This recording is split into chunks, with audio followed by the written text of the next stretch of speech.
Bonjour et bienvenue sur la chaîne YouTube de Radio Forge. Aujourd'hui, je vous fais découvrir Regnéville-sur-Mer, plus grand havre du Cotentin situé sur la côte ouest de la Manche. Je vais vous parler plus précisément de l'histoire de son symbole, le château médiéval, dont il reste aujourd'hui que des vestiges. Bienvenue dans Histoire d'une Manche.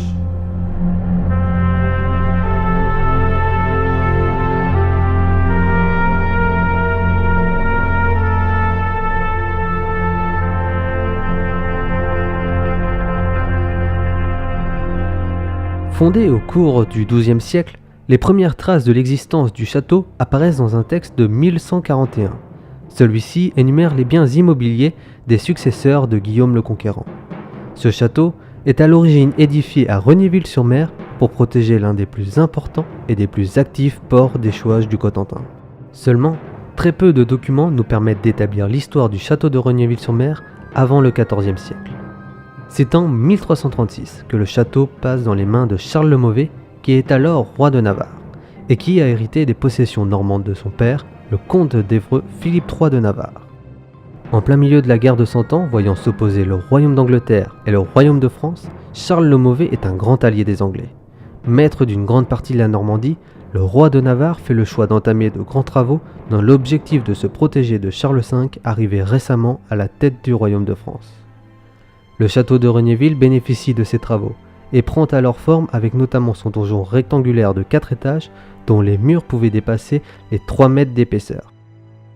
Alors qu'en 1378, un familier de Charles le Mauvais tente d'empoisonner le roi de France, le monarque envoie le duc de Bourgogne ainsi que le connétable du Guesclin se saisir des places fortes appartenant au roi de Navarre.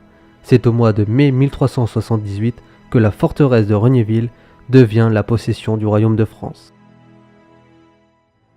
Mais après 2 ans passés aux mains des Français, le château est finalement rendu à Charles le Mauvais par Charles VI suite au décès de son père et à son arrivée à la tête du royaume de France.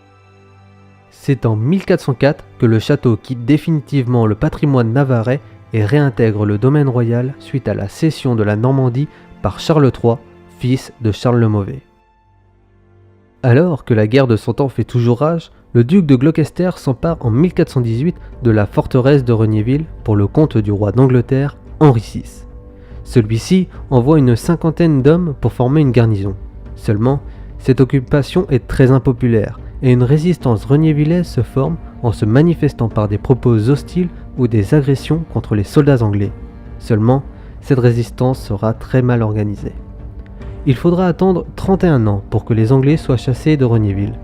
Pour cela, le connétable de Richemont avec l'armée du duc de Bretagne ainsi qu'une centaine de bourgeois de Coutances et des paysans lance un assaut le 19 septembre 1449 qui laisse le château éventré du côté de la mer. Le château est de nouveau la possession du royaume de France. 4 ans plus tard, la guerre de Cent Ans prend fin avec la victoire du royaume de France, laissant le château dans un triste état. Il faut attendre 1582 pour que Roland de Gourfaleur entreprenne des travaux de remise en état avec une forte transformation de la basse-cour, une refonte des douves ainsi que l'ouverture de fenêtres dans le donjon. Le fief de Regnéville est ensuite vendu en 1603 à Isaac de Piennes, seigneur de Briqueville. C'est depuis le château que celui-ci participe à une conspiration fomentée par le parti protestant proposant de soulever la Normandie pour faire diversion durant le siège de La Rochelle en 1628. Mais 2 ans auparavant, le roi Louis XII a ordonné la démolition de toutes les fortifications jugées non importantes pour le royaume. C'est alors en 1637 que le château de Regnéville est rasé alors qu'il avait déjà subi de gros dommages durant une tempête en 1630. Pendant cette démolition, le donjon éclate et se fond dans toute sa hauteur suite à la quantité importante de poudre présente dans la tour. À partir de là, le château perd sa fonction militaire et n'a plus qu'une fonction résidentielle et d'exploitation agricole. Il est néanmoins toujours habité par les seigneurs de Piennes jusqu'au XVIIIe siècle. Puis au milieu du XIXe siècle, la basse-cour verra apparaître une scierie mécanique de marbre installée par Victor Bunel qui sera également à l'origine des fours à chaux de Regnéville-sur-Mer. Le château sera finalement acquis par le Conseil général de la Manche en 1989 et est inscrit et classé dans les monuments historiques en 1991. C'est en 1994 que des travaux de reconstruction sont entrepris, recherchant à redonner à la basse-cour sa physionomie qu'elle avait avant la fin du XVIe siècle. Aujourd'hui, il est possible de découvrir librement et gratuitement ce château qui accueille durant la période estivale des expositions. C'est là que se termine l'histoire du château de Regnéville-sur-Mer. Je vous rappelle, ce château est librement accessible, donc profitez-en.